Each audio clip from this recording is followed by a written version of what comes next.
एक प्रश्न आता है कि व्यक्ति गृहस्थ में रहते हुए भी ईश्वर की ओर बढ़ रहा है, मोक्ष की ओर बढ़ रहा है, समाधि की ओर बढ़ रहा है, इसका क्या लक्षण है? अथवा व्यक्ति जीवन में आध्यात्मिक उन्नति प्रगति कर रहा है तो उसमें क्या लक्षण होना चाहिए, क्या गुण दिखना चाहिए, उसकी गतिविधि दिनचर्या कैसी होनी चाहिए, इसका हम लक्षण आज बता रहे हैं।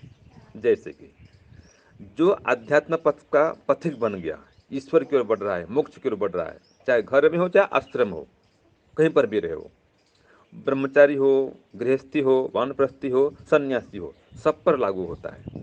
तो उसमें क्या लक्षण होना चाहिए, ये सुनिए। पहला, सुबह उठते ही ईश्वर का जप, स्मरण, ध्यान आरंभ हो जाना चाहिए।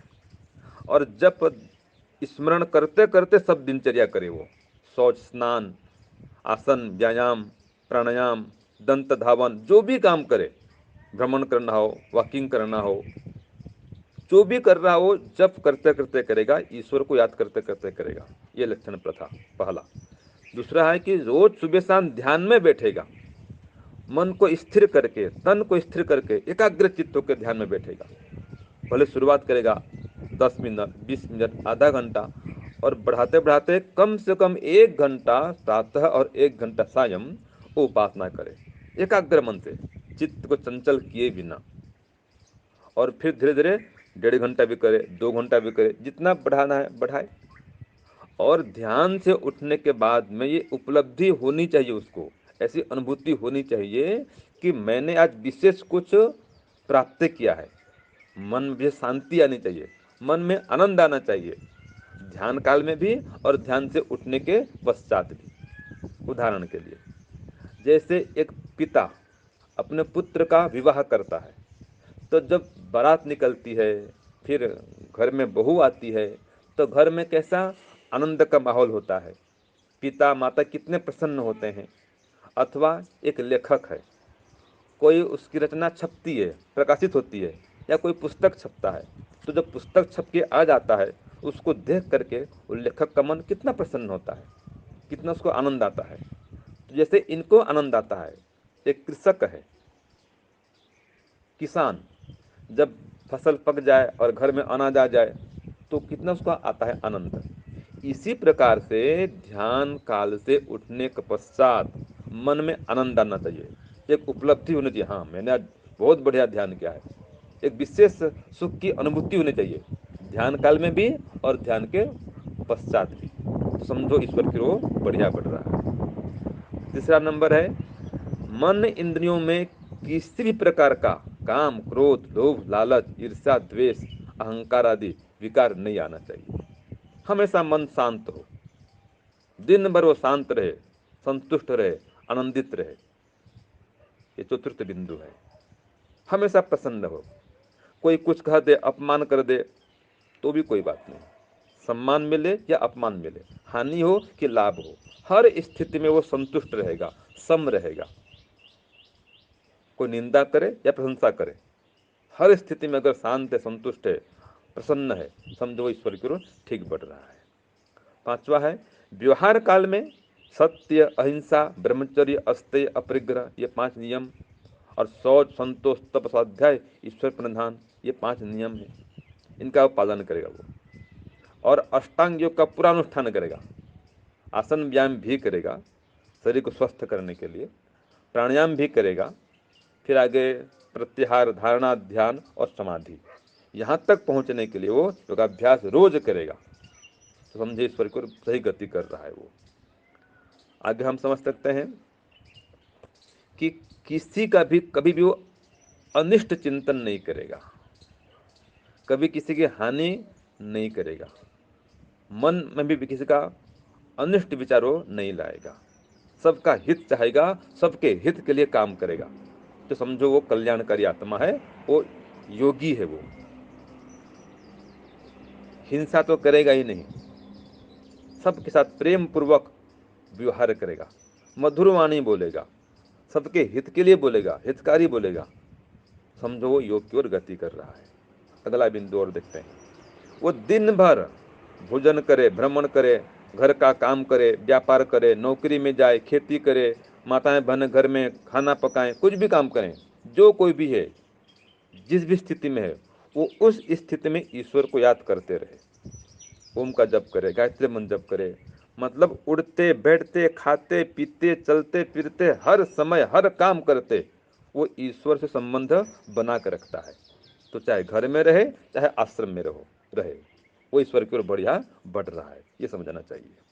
आगे हम समझ सकते हैं कि कभी भी वो किसी के प्रति झूठ छल कपट युक्त व्यवहार नहीं करेगा, हिंसाजनक व्यवहार नहीं करेगा। समझो ईश्वर की ओर ठीक बढ़ रहा है। जीवन में उसके दान होगा, सेवा परोपकार करेगा, हवन सत्संग स्वाध्याय में उसकी रुचि होगी, साधना में प्रगति होगी, और इन सभी धार्मिक कार्यों में विशेष रुचि श्रद्धा पूर्वक बनी रहेगी, प्रेम बना रहेगा।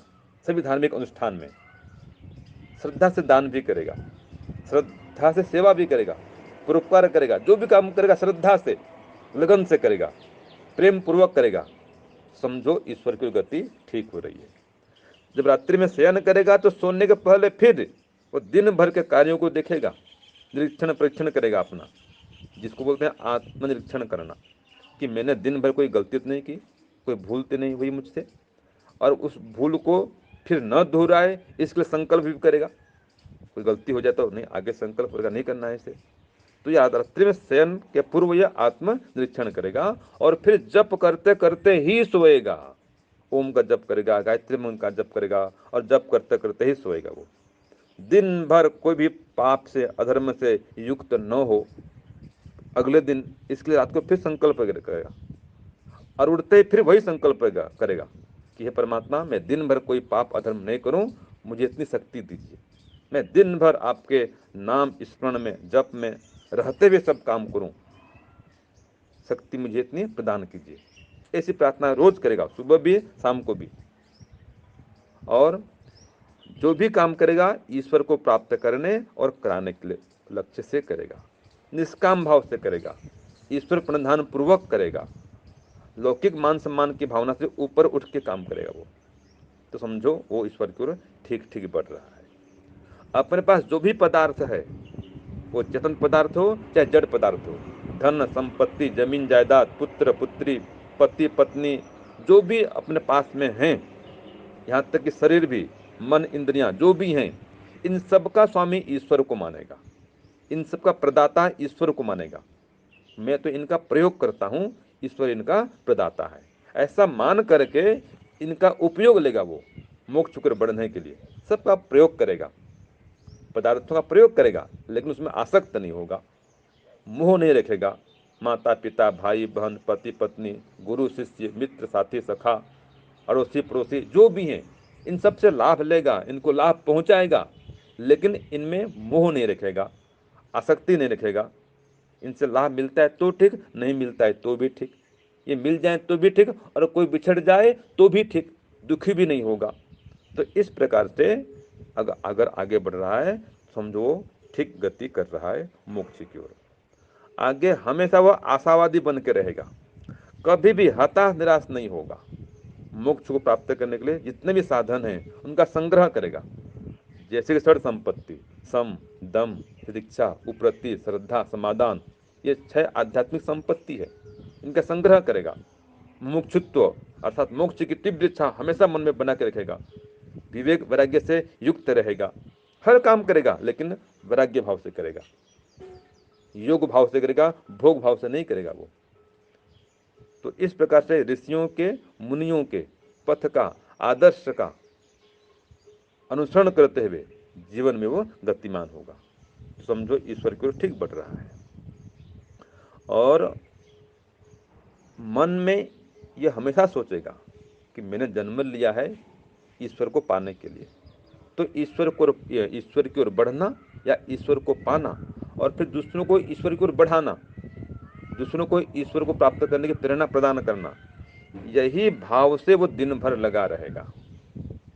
और दिन में नहीं, रात को भी सोते हुए भी यही भाव रहेगा। और जब करते करते सो करके अगर रात के बीच में मध्य में उठना पड़े तो उठ के फिर जप करेगा। बाथरूम आदि जाता है तो भी जप करते करते बाथरूम जाएगा, आएगा तो भी फिर बैठेगा, फिर जप करेगा 5 मिनट, फिर सोएगा। और अगर सपना भी आता है तो सपने में भी वो ईश्वर का जप करते रहेगा। इतना लगन होना चाहिए व्यक्ति के अंदर, तो समझो ठीक ठीक गति कर रहा है मोक्ष की ओर, ईश्वर की ओर, उसकी सही आध्यात्मिक उन्नति प्रगति हो रही है। तो सार क्या निकला कि सुबह से लेकर के शाम तक वो ईश्वर से जुड़ के सब काम करेगा। ये पुत्रेष्णा, वित्तेष्णा, लोकेष्णा, इससे ऊपर उठ के काम करेगा। और हर व्यक्ति के अंदर, हर वस्तु के अंदर, हर वृक्ष के अंदर, वनस्पति के अंदर, फूल के अंदर, पत्ती के अंदर, हवा के अंदर, पानी के अंदर, आकाश में, धरती में, सभी जगह, स्त्री पुरुष बालक वृद्ध पशु पक्षी, सबके अंदर परमात्मा का दर्शन करेगा, अपने को परमात्मा के अंदर अनुभव करेगा, और इन सब को भी परमात्मा के अंदर अनुभव करेगा, और परमात्मा को भी इन सब के अंदर अनुभव करेगा। तो ऐसा मान के जो व्यवहार करेगा, न्याय पूर्वक सबके साथ व्यवहार करेगा, सबके प्रति दया भाव रखेगा, तो समझो वो सही आध्यात्मिक उन्नति प्रगति कर रहा है, और अपने जीवन को ईश्वर के लिए अर्पित कर देगा, परोपकार के लिए अर्पित कर देगा। स्वार्थ भाव नहीं रहेगा, उसका जीवन परमार्थ से युक्त हो जाएगा, निष्काम कर्म से वो ओतप्रोत हो जाएगा, ईश्वर भक्ति से ओतप्रोत हो जाएगा। तो समझो वो सही आध्यात्मिक उन्नति प्रगति कर रहा है और समाधि की ओर बढ़ रहा है। वो चाहे घर में रहे, चाहे किसी आश्रम में रहे, या गृहस्थी हो या वानप्रस्थी हो, सन्यासी हो या ब्रह्मचारी हो, सब में यह नियम लागू होता है। तो इन इन लक्षणों को अपने अंदर देखें। अगर ये लक्षण अपने अंदर आ रहे हैं तो समझो हम सही गति कर रहे हैं, और जितना लक्षण इनमें से नहीं है उन उन लक्षणों को लाएं। और अगर कोई बुराई है, दुर्गुण है, दोष है, पाप है, उसको दूर करें आत्मा निरीक्षण करके, तब जा करके हम मोक्ष की ओर सही गति कर रहे हैं, ये समझना चाहिए। तो ये कुछ व्याख्या मैंने बता दी आध्यात्मिक उन्नति के उपाय के संबंध में। ओम शांति, ओम श्रम।